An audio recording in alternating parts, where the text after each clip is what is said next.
All right, let's get into this, Donovan. Doing reviews of everyone's swings. That way people can see where they're at and where they need to go. All right, so the first thing that I'm going through with everybody is their stance. Obviously, your stance looks pretty athletic, pretty balanced for the most part, right? Wouldn't change a whole lot. Um, as long as, and I've said this to everybody so far, like, as long as you're comfortable within your stance and it's relatively close to where you want to end, much like you've heard me talk about in the past, then you're in a good spot. If you feel tense though, and like unrelaxed, like kind of like you're forcing yourself to hold that position, then you gotta find something that allows you to be more loose. So early on, we want to be loose, and then once our foot hits the ground, that's when we want to maximize tension and rotate as hard as we can, essentially. So, anyways, so stance looks pretty good. Only thing that's going to change from your stance is how low you get to the ground and your stride forward, right? So basically, the head will be like here, like so. We'll move a little bit forward, but the base will be wider. That's all I'm saying. So nothing should really change besides you sink more into the ground and the base gets wider. All right, then so the first move we're gonna check is like the relationship between the hands and the stride leg.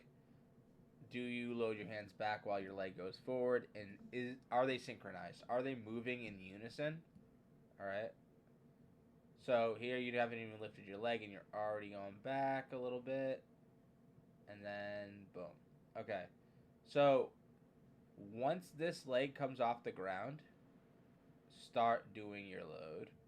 Don't start the movements. So see how you start it here? Don't start getting your hands in place early unless you plan on like holding it. And you should be holding it about, let's see, I want to look at the frame before. Anywhere between this frame and this frame. See how the barrel is like slightly above the head or like grazing the top of your head behind you? That's where you want the barrel when you land. All right? All right, so from there, I want to look at, do you coil this back hip out? Do you hold tension in this vertical shin angle, right, um, into landing? Or do you not rotate this and we have a little bit of a hip leakage, as well as do we start to rotate our lower half a little too early? So here we go. Okay, so see how it's kind of staying neutral? And even before you land, the hips are going and the knees going. You can see that in that frame right there. That means that you're triggering your swing early, which is making you fastball centric. So you're not going to be able to adjust to the off speed because you're already committing to the pitch before you even land, right? So you're just fastball heavy. You have to be able to time the foot triggering the hips, right? The foot triggers the hips, the hands start to work behind you as the hips start to rotate, and then you go. So your sequencing isn't bad, right? The problem is there's no, you're not holding this. You're allowing this to rotate and this to rotate. As you stride forward, this is actually supposed to coil back, and this is supposed to sit down. All right, and I'm gonna send you rails of both of these things happening in other guys' swings. So your timing is just off. Your sequencing is actually really good. All right. So then from there, barrel works behind the shoulder, right? And then we got all the good stuff. And then, okay. So this is the issue now with this. All right, so watch your knee direction when you rotate. See how the knee is working upward. See how this is going up?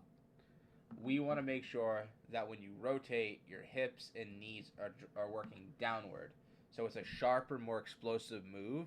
So that way you're getting the most up the kinetic chain in terms of your hip rotation. Your hip rotation speed is being impacted by the pop that this is creating. It's creating a longer path to where your core gets around.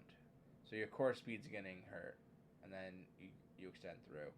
All right. Another thing, point of contact, right? We're right about here. See how your head is over your front knee here? Like it's in front of it. If I was to draw a line from this, you'd see like it's like here along the back of your head.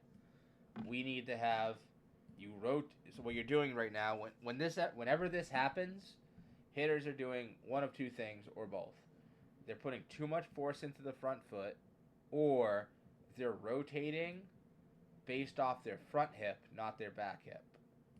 So if you rotate based off your front hip, your upper body will tend to move forward and leak forward and get over it.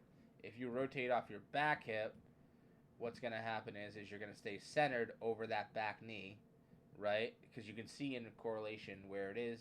So, all right, so let's say your head stays here when you rotate over the back hip, right? And you just rotate from here and stay in this position. And the knee goes down like we talked about. Look at the alignment. You see what I'm saying? You're more centered. Where when you rotate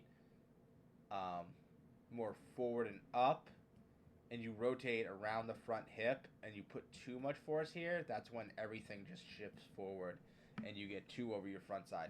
There's two big things here, and this is why you're struggling with off speed. I know that was the thing last year, and you kind of got a little bit better at it.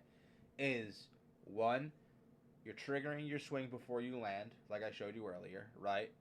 And then the other thing is that when you're rotating, you're not rotating back to keep yourself grounded and behind the ball. You're rotating over. You're rotating over the front side, which usually means your front hip is triggering the pull out, as opposed to thinking about rotating your back hip through the ball.